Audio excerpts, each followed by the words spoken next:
Welcome to This Explainer. Okay, today we are taking a hard look at a topic that literally dominates every single personal finance chat out there: passive income, specifically for us here in Singapore. We've dug through tons of local forums, financial independence discussions, and some pretty critical takedowns of online finance culture, all to separate the fantasy from the cold, hard facts. Let's get right into it. You've definitely heard it before, right? Passive income is the holy grail of personal finance. It's the ultimate dream sold by every influencer on your feed, the tantalizing promise that you can earn money without doing, well, anything at all. You just lounge by a beach club in Sentosa with a cocktail, and your bank account magically grows. I mean, it sounds absolutely perfect. Who wouldn't want that setup? But here's where we kind of have to burst the bubble. Outside of winning Toto or landing a massive lucky inheritance, true passive income, and by that I mean income generated with zero effort and zero upfront capital, it just doesn't exist. Our sources are super clear on this. The whole idea that you can flip a switch and watch cash roll in with absolutely no heavy lifting, it's a total myth. So if true zero effort income isn't real, what exactly are people actually talking about when they throw this term around? Well, that brings us to Section 1, the 2 paths to decoding passive income. Whenever people talk about this, they're basically always pointing down one of two roads. On one side, you have investment income. Now, this path absolutely demands upfront cash. And on the flip side, we have entrepreneurial income, which requires immense labor, time, and, let's be honest, a good dose of luck. Neither of these is a free ride. One needs the money you've already broken your back to earn, and the other demands some serious sweat equity. Let's tackle the entrepreneurial side first. There's this super popular narrative out there that starting a side hustle, drop shipping, selling digital planners, that kind of thing, is your quick ticket to passive wealth. But the data paints a way different picture. The reality? The average small business owner actually works twice as hard as their employees. We're talking 60+ hours a week, easily.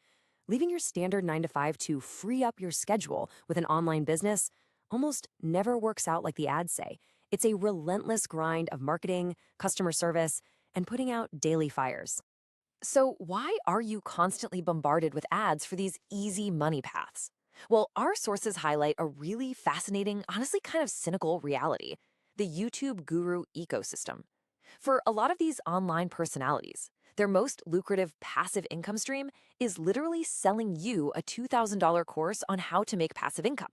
They're getting rich from your sign-up fees, not from some secret drop shipping formula they claim is foolproof. Which leads us to Section 2, the capital catch-22, or the upfront cost. This is the massive, unavoidable hurdle if you want to generate a livable yield from investments. $600,000. Let that number sink in for a second. The math here is incredibly sobering. If you wanted to replace a pretty standard annual salary of, say, $42,000, assuming a rather optimistic 7% yield, you would need a war chest of $600,000 in net savings first. You simply cannot get investment income without having a massive pile of active income to invest in the first place. Oh, and even if you do have that huge pile of cash, calling it passive is highly debatable. Let's look at real estate. It's always hyped up as the ultimate safe, hands-off investment, right? But local investors are quick to point out the hidden realities.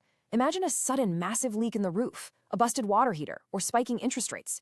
Even folks right here in Singapore who swear by property investment admit that dealing with tenants, coordinating with agents, and managing endless maintenance makes it a very active job. It is definitely not perfectly passive. Okay, so moving on to Section 3, the Singapore strategy and verified local vehicles. If the easy stuff is a myth, what actually works in our market? Digging into the local financial community, there's actually a pretty solid consensus around a few highly reliable localized vehicles. We're talking Singapore savings bonds, or SSBs. We're talking maximizing your CPF special account for that rock-solid 4% yield and planning for CPF life. There's also investing in SGX-listed REITs and our major local bank stocks, plus squeezing the most out of high-yield savings accounts. Now, these vehicles absolutely do generate steady cash flow, and yes, they are relatively low effort once you set them up. But, and it's a huge but, they require a ton of upfront capital to generate anything you can actually feel. I absolutely love this quote from a local investor we found because it just cuts right through all the online noise. Low barrier to entry, high income, low effort. Pick two. It's brilliant. That holy trifecta, it doesn't exist. If a side hustle or some flashy investment promises you all three, you are looking at an illusion or honestly a scam. If you want high income and low effort, you've got to have a high barrier to entry, which means bringing massive capital to the table. To really picture this, look at the slow, steady reality of compounding. We found this specific, verified timeline from a Singaporean investor who spent 15 years aggressively pumping 30% of their active monthly income into a local dividend portfolio. Back in 2009, they made about $1,000 a year in dividends. By 2016, that grew to between 4 and 8,000. Fast forward to today, after a 15-year slog of relentless saving and reinvesting, that portfolio yields nearly $28,000 a year on a base of over $500,000. Guys, that is what real passive income looks like. It is years and years of active sacrifice. And that brings us to Section 4, the ultimate takeaway, a new perspective on this whole thing. It's time to shift our mindset entirely. We really need to redefine passive income for ourselves. It is not making money while you sleep, doing absolutely nothing. No, true passive income is heavily front-loaded work and capital.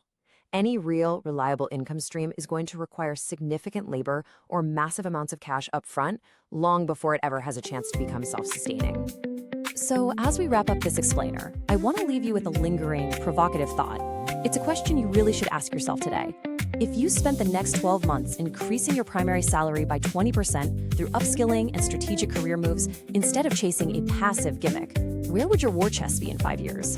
Focus on your active income, build up your capital, and let the real compounding begin. Thanks for tuning into this explainer, and keep learning.